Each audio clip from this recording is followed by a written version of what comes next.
Hello everyone. In this video, we are talking about the absolute value function, which is also known as the modulus function. Now, what is the concept of modulus? Modulus means the absolute value, the magnitude. That means if you want to take the absolute value of 5, it will come out to be 5. If you want to take the absolute value of 0, it will be 0. If you want to take the absolute value of -5, it will become 5. In other words, when we talk about the absolute value, positive remains as positive, 0 remains as 0, but negative becomes positive. From the graphical perspective, we can say that the region of the graph above x-axis will remain as it is, but the region of the graph below x-axis gets reflected in x-axis. That means if I draw a graph of a straight line, something like this, and if I want to draw the modulus of this, so I'll erase this part of the graph, that thing is gone, and this part of the graph will be reflected up like this. Now notice one thing, if I label this angle as theta, that means this angle will also be theta, because the inclination of both will be the same, both lines would be the same. For example, if the gradient of this thing is +1, the gradient of this thing will be -1. When we will study AS level math, coordinate geometry, so that's the first thing that we study, the relation between the gradient of a line and the angle it makes with the horizontal, the x-axis. For right now, all you need to know is that if this gradient is positive, this gradient will be negative. It will be the same value. It has nothing to do with being perpendicular. Two gradients multiply to give you -1. It has nothing to do with that. Now, let's look at the first question. In the first question, a diagram is already drawn for you. The diagram shows the graph of y is equals to modulus of fx. The modulus does not see the graph of y is equals to modulus fx passing through 0, 4 and touching the x-axis at 2, 0. Given that the graph y is equals to fx is a straight line, write down the two possible expressions for fx. Now, the first thing first is that if I have this point 0, 4, if I have this point 2, 0, I can find the equation of this line. Hence, I can find the gradient and of course then the equation. Now, based upon the concept which we just studied, one gradient is positive and the other gradient is negative. So this looks like a negative gradient, which definitely it is. And this thing is a positive gradient. So I can find the equation of both the lines. Let's look at the working. Gradient y2 minus y1 over x2 minus x1, change in y over change in x, that comes out to be -2, and the y-intercept, we can see it with our own eyes, is 4. Therefore, using y is equals to mx plus c, y is equals to -2x plus 4. That is the equation of the red line. The purple line will have a gradient of +2. And now I cannot say that the y-intercept is +4. It's not. But I have another point which is 2, 0. So using positive gradient, using 2, 0, using the concept y minus y1 is equals to mx minus x1, I can find the equation of this line. And this equation comes out to be 2x minus 4, which makes perfect sense. Because if this line were to go down like this, it would be cutting at -4, and that also can be obtained using the concept of symmetry. Since the red line was cutting it at 4 units above the x-axis, the purple line would be going down and cutting it 4 units below the x-axis. So this question is done. Next question. It says on the axis, sketch the graph. It's a quadratic graph with a modulus showing the coordinates of the points where the graph meets the x-axis. Find the coordinates of the stationary point. find the value of k such that the equation has only two solutions. The last part is a bit tricky. The other parts are easy. First of all, factorize. Factorize the quadratic. Ignore the modulus for right now. When you factorize, of course, using middle term factorization, you get two roots of the equation. One root is 6, the other root is -2.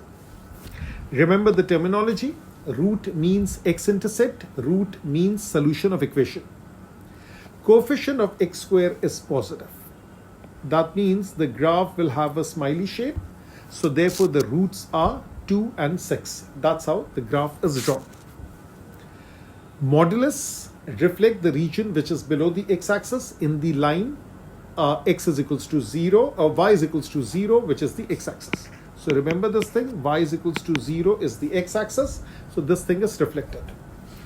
Now, if there is a turning point over here, that turning point will become here.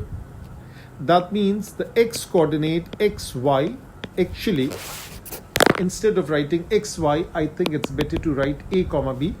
So the turning point a comma b would actually become a comma minus b, or a comma minus b can become a comma b. That means the x coordinate would remain the same, which is definite, and the y coordinate will change sign. Now, how can I find the stationary point? Again, nothing to do with the modulus except the reflection part. Differentiate, make it equal to 0, x comes out to be 2, plug in the original equation, and you find the y coordinate, which from the graph comes out to be -16. And the graph is there for you to double check. It's coming out to be -16. Does the graph make sense? Yes, the graph makes sense, because the stationary point was below the x-axis for the original quadratic. That means the turning point of the modulus quadratic would be x coordinate remains the same, y coordinate changes sign. Now the question says, find the value of k such that the equation has only two solutions. Now if I draw a line, I'm drawing it in orange, and if I draw a line like this, at how many points it's cutting? It's cutting at 4 points. You can see it for yourself. This is 1, this is 2, this is 3, this is 4. If I keep on lowering the line, and if I just draw the line along the x-axis, at how many points it's cutting? It's cutting at this 1 point and this 1 point. So only 2 points. So therefore, one value of k could be 0. So k could have a 0 value. What if I keep on drawing this line, and if I keep on going up, if I just touch this maximum point, now this time the number of intersection would be 1, it would be 2, it would be 3. But if I draw a line higher than this, anything higher than this, what will happen? I'll have 2 points of intersection. So what is the concept of having 2 points of intersection? The y coordinate was 16. So the y coordinate of the turning point is 16. That means x square minus 4x minus 12 modulus, if it equals to 16, I'll have 2 solutions. So they are asking for, I'll have 3 solutions. They're asking for 2 solutions. That means this value should be just greater than 16. So the answer is k is greater than 16. In order to have 2 solutions, k should be equal to 0. So these both are the final answer. A very conceptual question for part 3. Another question. On the axis below, draw the straight line graph and draw the quadratic graph. Now, I'm not drawing the quadratic graph initially. There is a reason for that. Then it says solve 2x minus 5 modulus equals to 4. Hence, show that the graph of y is equals to this and y is equals to the quadratic intersect at the point y is equals to 4. Let's first solve these two.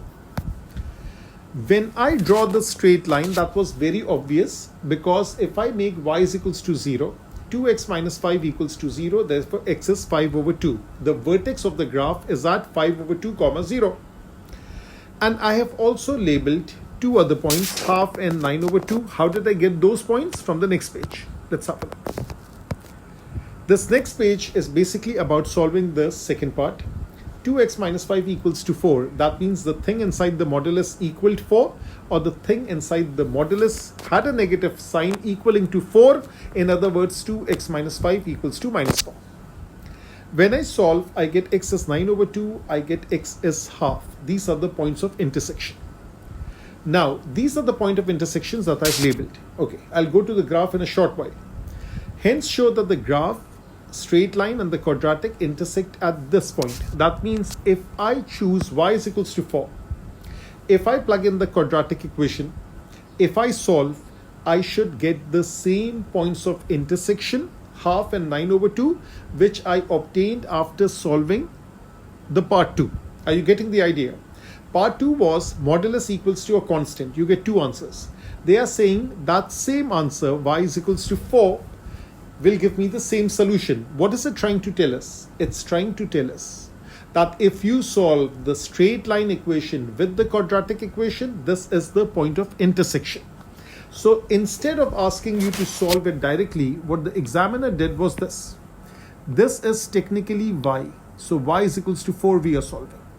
And over here, we are solving it simultaneously with y is equals to 4. So examiner is making the working easier for us, logical for us. So basically, the modulus straight line function solved simultaneously with quadratic is giving me two solutions, x is half and x is 9/2. Now, if I draw this thing, x is half and x is 9/2, that's how the quadratic looks like, because the quadratic has a negative coefficient of x squared. It's upside down. It looks a bit ugly, but it's realistic. So that's how the graph is. What was the last part? The last part was, I'm reading it over here. It's saying find the values of x for which the straight line, it doesn't make a difference where you keep that 9. The straight line is below the curve. Line below curve. And this below has also the equal part. So line is less than or equal to 80x minus 16x squared. Now, this purple line, this is half. This is 9/2. Now, the line is under the curve for the range of values between half and 9/2. So you see the answer from the graph. If the inequality was the other way around, what would my answer be? My answer would be this way, to the left and to the right. If I go to the left of half, this time line is above the curve. So in this case, line is above the curve, and this one is also line is above the curve. So this is solving inequality, anything but a linear inequality, whether we deal with quadratic or whether we deal with a cubic inequality or a modulus inequality. Such inequalities can be solved using the concept of sketch. In the case of modulus and a constant, modulus and a straight line, it can also be solved by calculation. But quadratic inequality, cubic inequality, it's a must that it should be solved using a sketch. So that is the theme of this particular video. It was about modulus function. It was about some of those tricky questions, especially this one that you can see. And that is the basic idea about it. What is the new thing that we have learned about something about that angle and the positive and the negative gradient? Stay tuned for more videos on functions.